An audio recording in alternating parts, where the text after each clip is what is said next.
क्योंकि मैंने दर्शन शास्त्र पढ़ा है, धर्म भी पढ़ा है थोड़ा बहुत, तो मैं कई जगह कई बातों में को लेके बहुत कंफ्यूज रहता हूँ।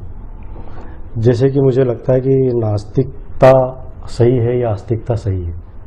कई बार मैं नास्तिक विचारधारा का पालन करता हूँ, कई बार आस्तिक विचारधारा, तो दिमाग में कन्फ्यूजन बना रहता है मेरे।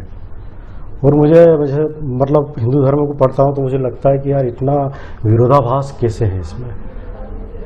तो इस कन्फ्यूजन को आप कैसे दूर करना चाहेंगे? ये मेरा एक अंतिम प्रश्न है आपसे।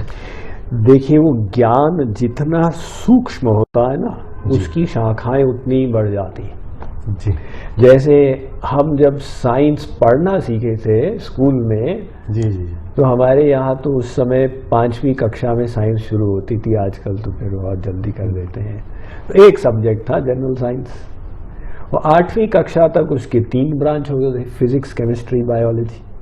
और फिर ग्रेजुएशन में जाए तो इतने सारी शाखाएं हो जाती हैं। जी। तो ज्ञान जितना सूक्ष्म होता है उसकी शाखाएं उतनी बढ़ती जाती हैं। जी। अब कोई कहे भी हिंदू धर्म में इतने सारे सिद्धांत, क्योंकि हिंदू धर्म में आध्यात्मवाद का सूक्ष्मतर सूक्ष्मतम ज्ञान है। तो सबको एक चैनल में फिट नहीं किया जा सकता। वो स्वीकार करता है कि भगवान अनंत है। जी। तो इसलिए वो अनंत भगवान की अनंत शक्तियां हैं। उस अनंत भगवान के अनंत नाम, अनंत रूप, अनंत भक्त, अनंत धाम, और उसके द्वारा प्रकटित जीव के भी अनेक स्वभाव।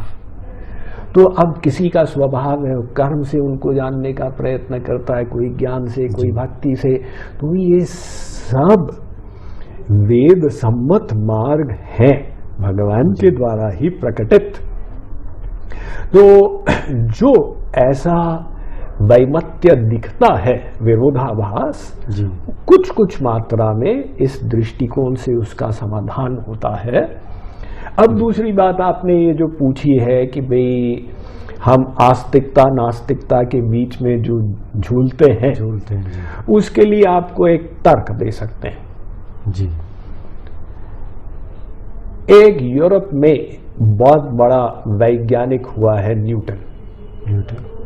न्यूटन्स के लॉज हम लोग स्कूल में पढ़ते थे, है ना? तो न्यूटन भगवान को बहुत मानने वाला था। वो साइंस को एक माध्यम समझता था कि भगवान के संसार को समझने का। अब उसका एक मित्र, अन्य वैज्ञानिक, वो मानता था कि ये संसार तो एक धमाके से बना, कोई भगवान नाम की चीज नहीं है।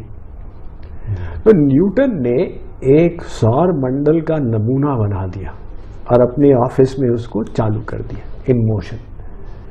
अब वो उस समय बहुत बड़ी चीज थी भाई, ऐसा एक सौर मंडल का मूविंग मॉडल। और जो मित्र को आया मिलने के लिए, उसने देखा, उसने न्यूटन से पूछा कि भाई ये क्या है। तो न्यूटन ने कहा कि ये सौर मंडल का नमूना। तो दोस्त ने कहा कि ये बनाया किसने? न्यूटन ने कहा किसी ने नहीं बनाया, एक धमाका हुआ, मैं तो यहां काम कर रहा था और मैंने घूम के देखा तो ये बन गया था।